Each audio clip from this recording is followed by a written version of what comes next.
And we're back. Hello, everyone, and welcome back to Rollsicle. I, of course, am one of the hosts here at the channel. My name's Nathaniel. We're still getting used to looking at the camera, but hopefully I'm doing this right. And I'm joined by...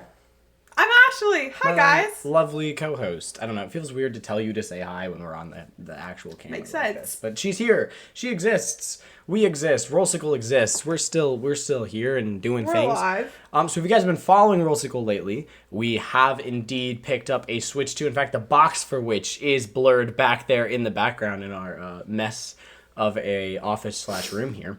But yeah, so one of the things we wanted to do was kind of a first impressions video, what we thought, how much we've enjoyed the console so far, which is truly just like how much time would you say we have? Maybe 3 hours? Y'all, it's maybe been 3 hours. 3 hours with the console or something? Because we've been busy and we also didn't set it up right away because we got it at a midnight launch and had work and all sorts of things like that. So it took us a little bit to get it out, get it set up, get information moved from switches to switches. But we have all of that in our brains and some gameplay or some time played.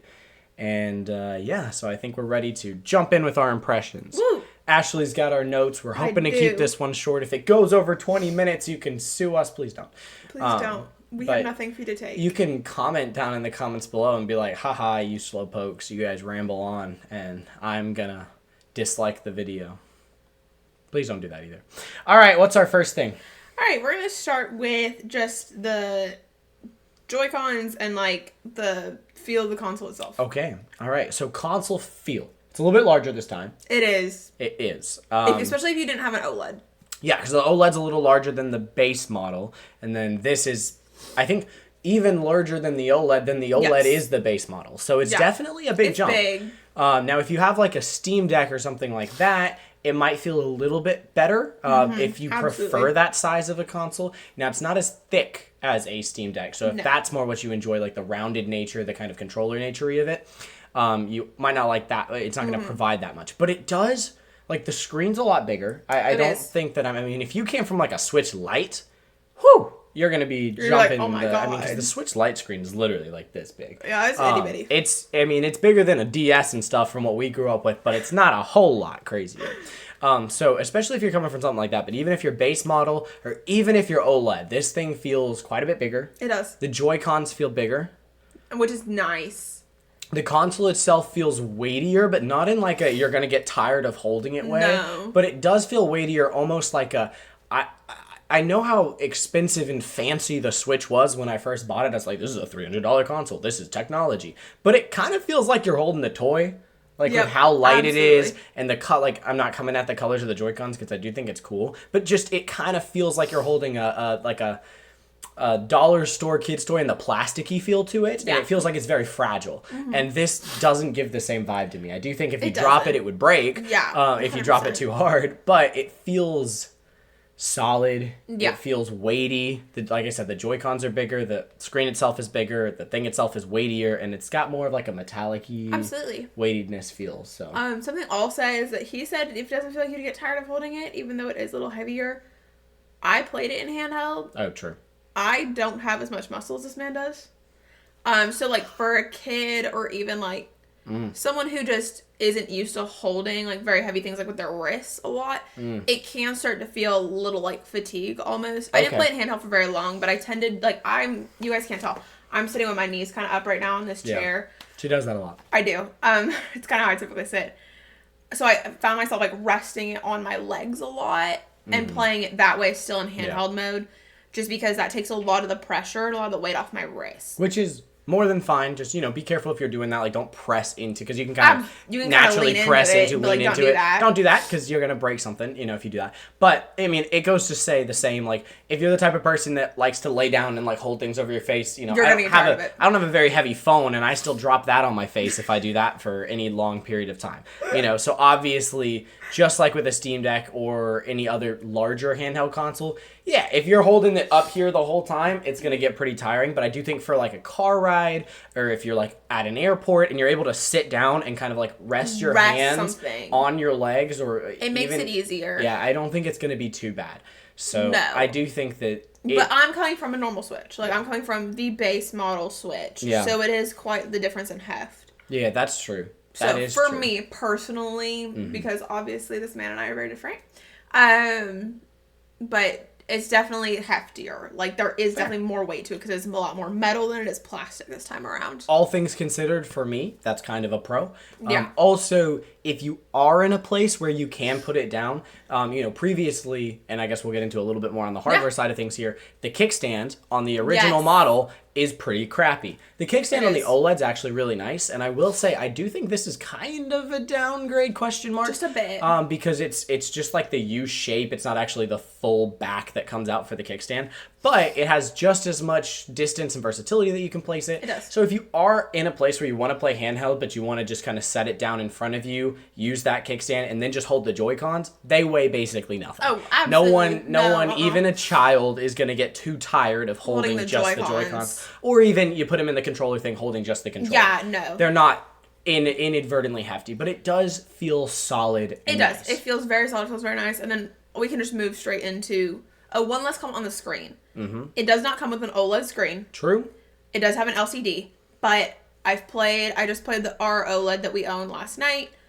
I played my Switch that's like the base model like the day before that, and then I just played the Switch in handheld mode like not even an hour ago. She has more experience than I do with the Switch 2 in handheld mode. But realistically, we had originally talked before we'd even played it in handheld mode, even booted it up. We were like, well, we wish it had an OLED screen. Why didn't they put an OLED on it? We know they have that ability. It really doesn't need it. Yeah. You're playing it in just graphically, it's so much better even than like the OLED Switch because there is none of that. What is the word? The word for like the little. There's no aliasing. There's no aliasing. Like there's just not like it. It doesn't look as bad as like the original Switch screen. The resolution is higher, right? So even on OLED, you have a 720p screen. This is a very nice, well backlit LCD 1080p screen. It's really nice. You're gonna miss a little of those popping colors for your brightest lights and your darkest areas with the OLED. But really, 99% of the time, I don't think you're going to notice that color difference that much. And you're going to enjoy the resolution more. You're going to enjoy even just playing things in handheld and not having to worry about like the frames dropping and stuff, I think is going to be so much more noticeable than the, that light was a little bit shinier in the...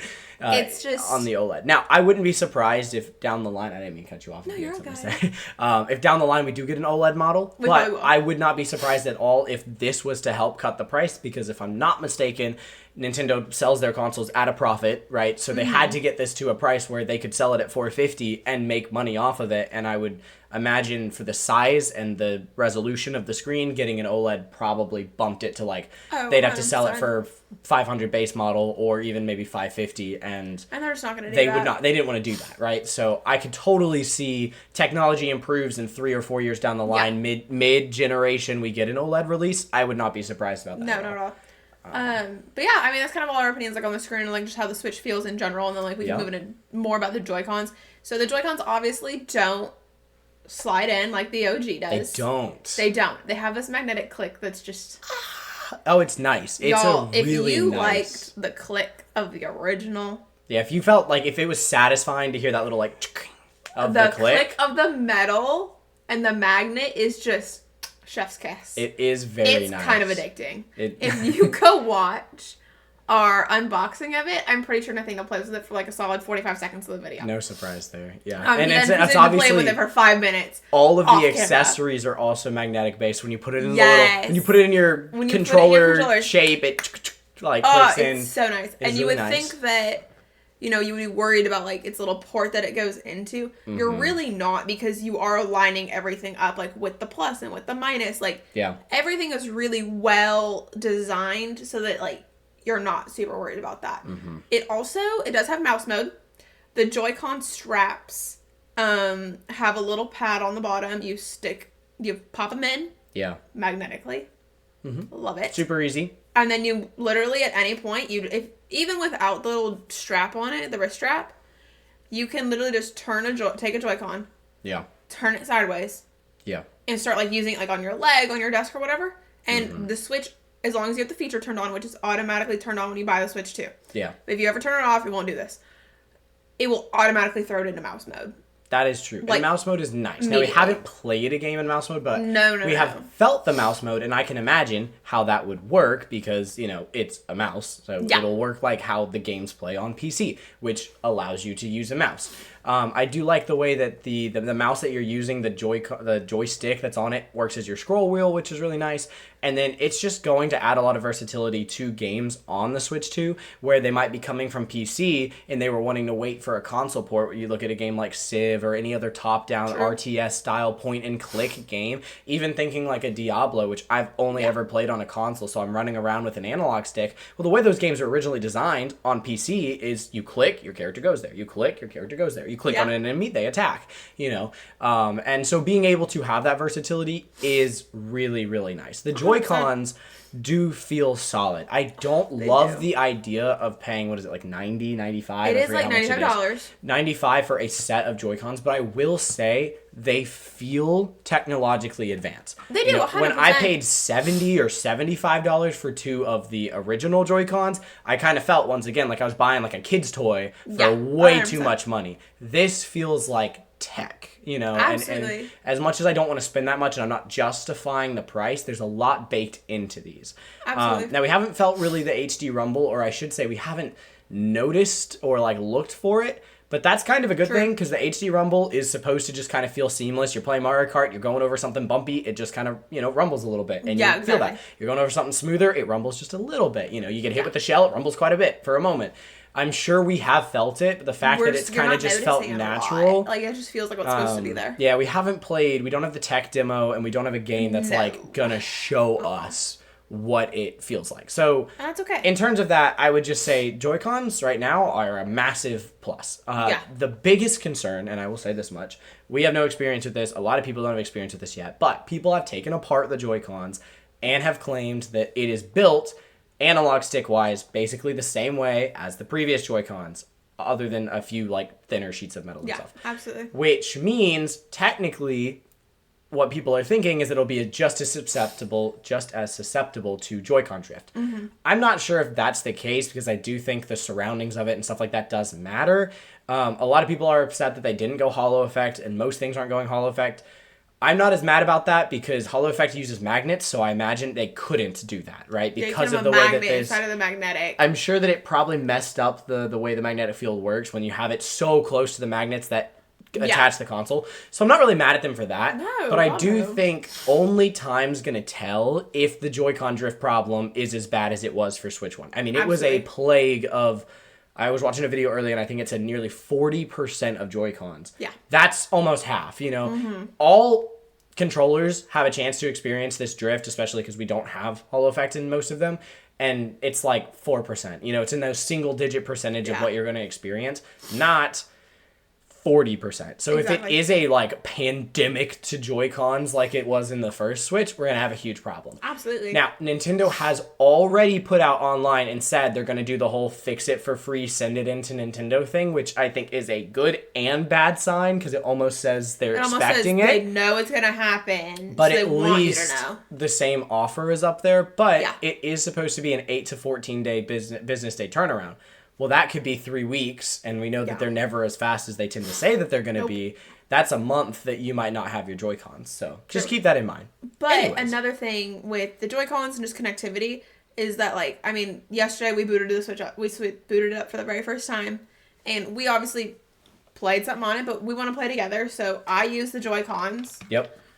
And he had his Pro Controller, and I remember telling him, I'm like, oh yeah, like, we'll have to connect it to the Switch, because, you know, it's connected to his old Switch. And he was like, oh, I've heard that's a pain of a process. Yeah. So whoever's put that out there, before. I don't know who's out here saying it's a pain of a process. No, that was super easy. You literally press the sync button, and you put it near it, and it goes, oh, I'm here. You go to find controllers or pair controllers on this console, and then you do it. So once you found it, it's so easy. I will say... There's literally step-by-step instructions. Massive, and it's 2 instructions. Massive shout-out to Nintendo, because they didn't have to do this. I mean, most places are doing it, but they didn't have to do this, to where you can use the original Joy-Cons in Bluetooth mode. You can use your Pro Controllers in the Bluetooth mode, which that's the only way they can be used. Well, you know, and I'm assuming... old wired controllers and stuff that you might have had for the Switch 1 probably work as well. So a lot of your accessories that are controller-wise are going to be able to be used here, even if in less specific ways. Obviously, the Joy-Cons don't attach on the side. But if No. you happen to have 6 of them from the Switch 1 generation, and you have people over and you're wanting to play a Mario Party with 7 people, you don't have to got it. immediately go out and buy 7 different types of controllers for the Switch 2. It's so nice. You can use some of your older ones, so that is really nice. Yeah. Okay. Obviously, we've talked about the fact that it has 4K capability. Mm-hmm. So we're going to cross that off the list. It is, yeah. So docked, it's 4K 60. Technically, a lot of games probably aren't going to hit that, so it'll probably be like upscaled, still 60 FPS. But right now, early on, our experience and experience online is saying most things that are able to go to 60 are pretty locked at 60, which is really, really nice. Yeah. It's been fantastic. It is hard to break the stigma that the Switch is a weak console because for so long it was. And the Switch 2 really is one of, not the most, but one of the strongest handhelds out there. I mean, it really is pushing what is possible with the handheld technology, and that's impressive. So 100%. We will do that one last. So some of our other opinions on it is that gameplay wise, the difference in graphics quality, like when you're playing it docked, is super minimal. It feels like, because I mean, recently the last game that we really played on the OLED docked was Mario Kart 8. I'd never played it. I had not played Mario Kart since Mario Kart was on the DS. That shows you how many video games I've played in my life. So we played it this weekend so that I would have experience of Mario Kart on the Switch before we got the Switch 2 and before we booted up Mario Kart World. So then we booted up Mario Kart World. We played it yesterday and we were just feeling like a little underwhelmed almost. yeah, the game looks good, and it could be a Mario, and it could very well be just a Mario Kart World thing in the cartoony design that they're kind of going for. The vibe we got from this is just with Mario Kart World, the really only big Switch 2 only released right now. We're booting it up and we're not going, well, this knocked my socks off compared to things we played on the Switch. Exactly. This isn't, Demon Souls with the PS5 where you go, nothing's looked like this before. Okay, things have looked like this before. Now, I haven't booted up Cyberpunk, right? Because we don't have that. Maybe that is super duper impressive to play portably. And it is online. It is coming out just how powerful this thing really is. Yeah. So I do think in a lot of those third-party games, we're going to see some really, really impressive stuff. Exactly. Especially because this is capable of 4K 60 or at the very least very capable of upscaled 4K 60. So I think it's an impressive console. I just don't think Mario Kart World does a great job of showing off how impressive it is. Because in handheld, it feels phenomenal, but once you dock it, you're kind of like, okay, this really It feels like I'm playing my PlayStation. It feels like I'm playing my Xbox. It feels like I'm just playing the Switch dock. Yeah, and it doesn't... That's just kind of where it is. Clarify, having a PS5 Pro, it doesn't feel like that, right? It feels like the PS4 games kind of did back in the day, which is around where we're sitting at. The 4K 60 is more along the lines of PS4 Pro, but I would love to see some of the games that push that a little further, which I'm sure something like a Cyberpunk is. I'm sure there are things that are also coming that we just don't know yet. Oh, 100%. We're going to get a direct later this month, pretty 100%. Guaranteed, and we're going to see a ton of Switch games that are coming out, and it'll be awesome. So something that we did immediately check, because we had just been on the Nintendo eShop on my console at my house docked, which looked terrible and lagged like nobody's business. Facts. The eShop looks great. Yeah, for those of you that don't know, the eShop has been notoriously really bad. Terrible. And I can confirm so far, the eShop looks great. I'm really excited to see where it goes. And yeah, that's kind of all I've got for that. But I am excited to see where it goes. And it functions as well, at least in my opinion, as any other shop I have 100%. Worked on. I don't love the Xbox one, but it functions fine. I think the Switch one functions. Switch 2 one functions fine. Really, our last thing is that we're going to have more videos coming out about this. We're going to have videos coming about the virtual game card system. Yeah, we have a whole video dedicated to that one. We're going to have a whole video dedicated just to Mario Kart World and our thoughts on it. Yep. There will just be future videos coming about different aspects of the Switch. Wondering about the chat features, we have not tested it at all. If we do get to, we will make a video on it, but we also don't have a lot of means to test it right now. So if that does come out, it's probably pretty far in the future. So most likely. Keep that in mind. But truly, we own together a normal Switch that was bought not even a year ago. It has the better battery for what it's worth. It does. A Switch OLED that he bought a while back. Which was bought when the OLED came out, basically. So and now we own the Switch 2. So we've kind of seen this through all stages of Switch, and we were talking last night. We just really felt like our recommendation to y'all is if you haven't bought it, this is our recommendation to people who haven't bought it. Truly, in the most simplest of terms, it feels like a Switch 1.5. Especially if you're going from the OLED to the 2. Yeah. It feels like a Switch 1.5. Or a Switch Pro, if you will. Yeah, I call it Switch Pro. So our recommendation is if you have the base model Switch and you have the money to spare. And you play your Switch a good bit. And you play your Switch a lot, get the Switch 2. It's gonna be so worth it. And it will bump all of those games. Basically, they'll play smoother. Exactly. They'll look nicer. Mm-hmm. The games that are coming out are likely to be games that you enjoy playing because you liked playing them before. Exactly. I will say the first party lineup is very weak right now. Yeah. So if you're looking to differentiate, if you're looking for something new, like I said, something that feels exclusive that you're going to be missing out on, you're not missing out on a whole lot. You're just missing out on the ability to play things a little bit better, right? Like Mario Kart really World, we're kind of reserving our thoughts on that, but putting that aside, this system currently is really sitting to be play your old Switch games better. And if that's something you're really interested in, this console is going to do it great. Yeah, it's gonna. If you're interested in it being a future third-party indie type machine that you can play portably, I think it's going to do that really, really well. But games need to come out for it. Right now, there's only so many options. Give it that 6 months, give it that year before you really buy it, save up for it, all those things. Because those things aren't going to be coming out immediately. They're just not. There might be some things that immediately come out. But really, if you're going to use it as the indie machine, wait a year. Yeah. I also Let things come out. You need to consider for yourself what handhelds you have, right? If you have a base Switch and you've had it for a while and it's a little worn and torn and you've used it really well, this is going to be a great upgrade. You obviously have shown that you're committed to the Switch and that you love playing it. If you have a Switch that doesn't really see a lot and it's really just there for Nintendo exclusives, and you have a Steam Deck that you play like crazy because that's kind of this isn't going to replace your Steam Deck. It's not going to be much better than it. It's not, so if you are a hardcore gamer and that's sort of something you've already dived into, this is definitely the best handheld on the market for casual gamers who don't really get into the PC handhelds, don't get into as much on the, the pro consoles and want the best graphics, because when a game does come out, if you have a PS5 Pro, if you have an Xbox Series X, and it's on those, it's going to play better on those. And if you care about that graphical fidelity, you're going to buy the game on those. If you're more of a casual gamer and you just want to play that game that's coming out that happens to be in an IP that you're interested in, but you don't really care as much about the graphical fidelity, you have a Switch, you can take it with you on the go, you can play it with you when you go visit friends, and you can take it with you on car rides. It is great for that. So I think it's a casual pickup, and I think my Rollsicle final verdict is, don't rush out to get this thing. Nope. You're not missing out in these first couple months, but if you do pick it up, I think you'll be pleasantly surprised and have a good time. Yeah, I second that entirely. I mean, I think this will be the thing that kind of pushes me to get more into actually using the Switch, because he bought me a Switch for my birthday last year, and that's the one that was bought a year ago. It's maybe 6 hours of use. Didn't know the Switch 2 was going to be coming out. Didn't know that we were going to pick it up. Didn't know that you weren't going to play it as much. Didn't know that you would have access to mine as much. Yeah, things changed. Okay, maybe not our best purchase. But this was well worth it. Yeah, I think this was well worth it, and I think if you do pick it up, you won't be disappointed. But don't feel like you have to. You're not.